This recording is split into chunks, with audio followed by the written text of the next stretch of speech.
नमस्कार। आज हम बात करने वाले हैं 1892 के भारतीय परिषद अधिनियम की। लेकिन सिर्फ इसे समझेंगे ही नहीं, बल्कि हम ये भी देखेंगे कि बीपीएससी मेंस परीक्षा में इस पर एक जबरदस्त जवाब कैसे तैयार किया जाए। तो चलिए इस कला को सीखते हैं। और यहीं से हमारा विश्लेषण शुरू होता है। सवाल यह है कि क्या 1892 का ये एक्ट सच में कोई सुधार था या फिर बस एक दिखावा, एक औपचारिकता? सोचिए, यही वो सवाल है जो आपके मेंस के जवाब की दिशा तय करेगा। तो इस सवाल का जवाब ढूंढने के लिए हमें थोड़ा सा समय में पीछे जाना होगा, समझना होगा कि आखिर इस एक्ट की जरूरत पड़ी ही क्यों। देखिए, किसी भी अच्छे जवाब की शुरुआत हमेशा उसकी पृष्ठभूमि, उसके कॉन्टेक्स्ट से होती है। तो चलिए पहले 1892 के एक्ट के लिए जमीन तैयार करते हैं। तो देखिए, ये जो एक्ट था ना, ये कोई रातों रात नहीं आ गया। इसके पीछे एक लंबा संघर्ष था, एक बढ़ता हुआ दबाव था। 1885 में जब भारतीय राष्ट्रीय कांग्रेस बनी तो विधायी सुधारों की मांग ने जोर पकड़ लिया। और सिर्फ भारतीय ही नहीं, डफरिन और लैंसडाउन जैसे वायसराय भी महसूस कर रहे थे कि कुछ तो बदलाव करना ही पड़ेगा। और इसी सब का नतीजा था ये 1892 का अधिनियम। ठीक है, तो बैकग्राउंड तो अब हमें समझ आ गया। अब आते हैं जवाब के सबसे अहम हिस्से पर, यानी कि इस एक्ट में आखिर था क्या, इसके मुख्य प्रावधान क्या थे। ये पॉइंट्स आपके जवाब की रीढ़ की हड्डी हैं, इन्हें ध्यान से समझिएगा। तो इसमें 4 बड़ी बातें थीं। सबसे पहली, सेंट्रल और प्रोविंशियल लेजिस्लेटिव काउंसिल में अतिरिक्त सदस्यों की संख्या बढ़ा दी गई।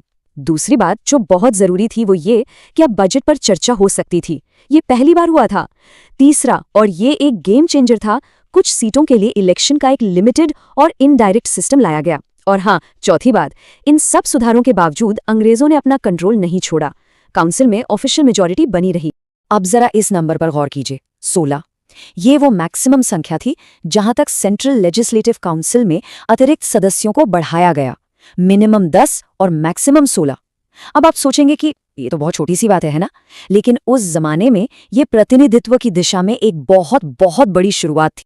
और ये देखिए, ये सीधे सोर्स से लिया गया टेक्स्ट है जो इस बदलाव को कंफर्म करता है। इसमें साफ साफ लिखा है न्यूनतम 10 और अधिकतम 16। और यहाँ ध्यान देने वाली बात यह है कि ये सिर्फ नंबर बढ़ाने की बात नहीं थी, ये गैर सरकारी सदस्यों के लिए जगह बनाने की बात थी।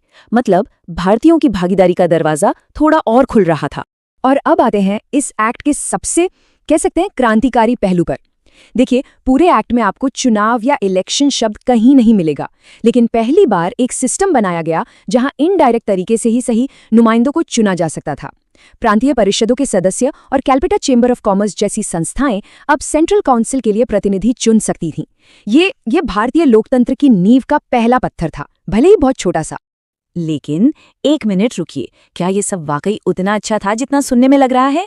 देखिए, एक टॉप क्लास जवाब सिर्फ ये नहीं बताता कि क्या हुआ, वो ये भी बताता है कि इसका मतलब क्या था। तो चलिए अब इसका क्रिटिकल एनालिसिस करते हैं, इसके महत्व और इसकी सीमाओं दोनों को समझते हैं।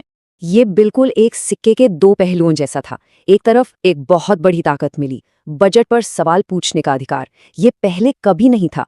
लेकिन दूसरी तरफ एक शर्त लगा दी गई, सवाल पूछने से 6 दिन पहले नोटिस देना होगा और आप सप्लीमेंट्री सवाल यानी फॉलो अप क्वेश्चन नहीं पूछ सकते। मतलब आपको एक हाथ से अधिकार दिया और दूसरे हाथ से उसे कसकर पकड़ भी लिया।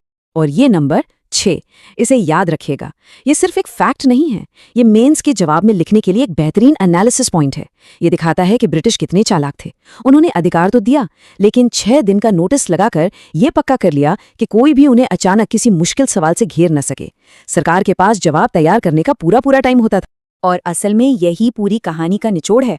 ये पूरी बिसात एक राजनीतिक शतरंज की तरह थी। हाँ, कुछ भारतीय प्यादों को आगे बढ़ने का मौका जरूर दिया गया, लेकिन असली ताकत, राजा और रानी, वो हमेशा अंग्रेजों के हाथ में ही रही। उन्होंने गैर सरकारी सदस्यों को बढ़ाया, लेकिन ये भी पक्का किया कि काउंसिल में ऑफिशियल मेजॉरिटी हमेशा उनकी रहे, ताकि कोई भी कानून, कोई भी फैसला उनकी मर्जी के खिलाफ जा ही ना सके।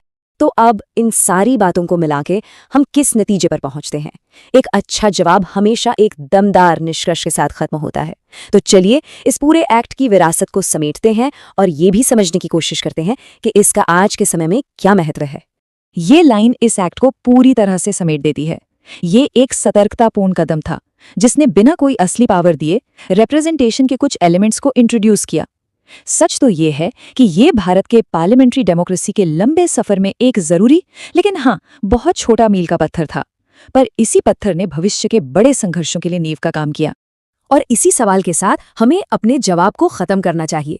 ये सोचने वाली बात है कि कैसे एक ऐसा एक्ट जिसमें इतनी सारी सीमाएं थीं, इतनी सारी बंदिशें थीं, फिर भी उसने भारत में भविष्य की संसदीय बहसों और पूरी आज़ादी की मांग के लिए एक जमीन तैयार कर दी।